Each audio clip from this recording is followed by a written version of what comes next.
আমরা যেখানেই থাকি, যেভাবেই থাকি, দেশে বিদেশে, জলে স্থলে আকাশ পথে, সচ্ছলতায় অসচ্ছলতায়, সুখে দুঃখে, সুস্থতায় অসুস্থতায়, দিন শেষে আমরা যেন আখিরাতকে ভুলে না যাই। আমরা যেন আখিরাতের ভয়াবহতার কথা একটু বেশি বেশি চিন্তা করি। এ দুনিয়াতে সন্তানের জন্য বাবা কত আপন, নিজের জীবন বাজি রেখে বাবা সন্তানের জন্য সংগ্রাম করে যায়। সন্তানের সুখের জন্য বাবা চেষ্টার কোনো প্রকার কমতি রাখে না।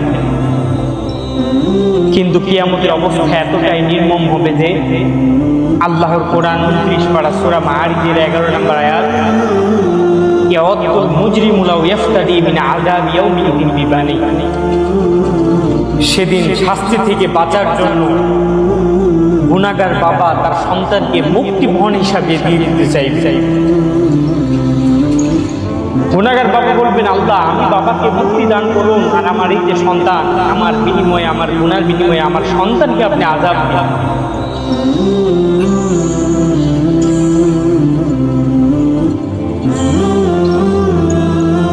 দুনিয়াতে ভাই ভাইয়ের কত আপন, এক ভাই অপর ভাইকে সহযোগিতা করবার জন্য দৌড়ে যায়, কিন্তু সেদিনের অবস্থা এতটাই কঠিন হবে যে আল্লাহর কোরআন 30 পারা সূরা আবাসার 34 নম্বর আয়াত, ইয়াউমা ইয়াফিরুল মারউ মিন আখিহি, সেদিনের সেই কঠিন অবস্থা দেখে এক ভাই অপর ভাইয়ের থেকে দৌড়ে পালাবে। বাবার ভাইয়ের কথা না হয় বাদই দিলাম, একজন সন্তানের জন্য মা যে সব থেকে আপন, এটা তো সর্বজন স্বীকৃত একটি বিষয়। কিন্তু সেদিনের অবস্থা এতটাই নির্মম হবে যে আল্লাহর কোরআন 17 পারা সূরা হজের 2 নম্বর আয়াত, ইয়াউমা তারাউনাহা তাযহালু কুল্লু মুরদিআতিন আম্মা আরদাআত, প্রত্যেক দুগ্ধ পানকারিনী মা তার দুধের ছোট কচি বাচ্চা, যে বাচ্চাকে রেখে মা কখনো কোথায় যায় না, সব সময় বুকের সাথে জড়িয়ে রাখে, আগলিয়ে রাখে। কিয়ামতের সেই কঠিন অবস্থা দেখে সেই ছোট্ট বাচ্চাকে রেখে মা দৌড়ে পালায়।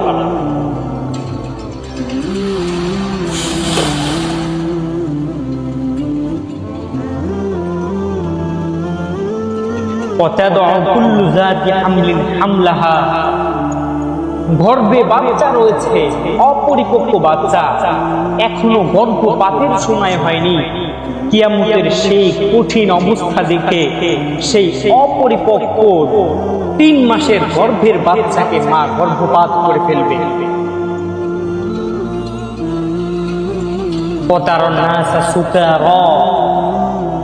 আল্লাহ বলেন, আপনি সেদিন মানুষদের দেখবেন মাতাল, তারা মদ পান করার কারণে মাতাল নয়, তারা সেই কিয়ামতের কঠিন ভয়াবহ অবস্থা, তারা আল্লাহর সেই আযাব দেখে সেদিন মাতালের মতো হয়ে যাবে।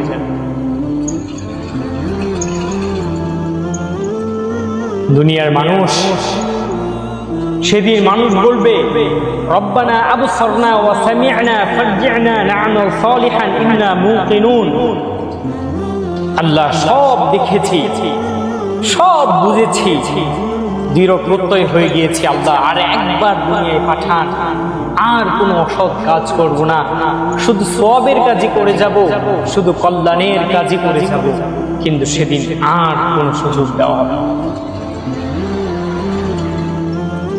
ويوم يعض الظالم على يديه يقول يا ليتني اتخذت مع الرسول سبيلا, সেদিন জালেম তার পরিতাপে তার 2 হাত কামড়াতে থাকবে আর বলবে, আহারে রাসূলের দেখানো পথ অনুযায়ী যদি চলতাম, যদি রাসূলের সাথে রাসূলের দেখানো পথ অনুযায়ী চলতাম। তাই দুনিয়ার মানুষ, নবীজি একটা কথা বলতেন, হাসিবু আনফুসাকুম ক্বাবলা আন তুহাসাবু, তোমার হিসাব নেওয়ার পূর্বেই নিজেই নিজের হিসাবটাকে একবার মিলিয়ে নাও। ওয়াজিনু আমালাকুম ক্বাবলা আন তুজানু, তোমার আমল মাপার পূর্বে নিজে নিজেই একবার নিজের আমলটাকে মেপে নাও।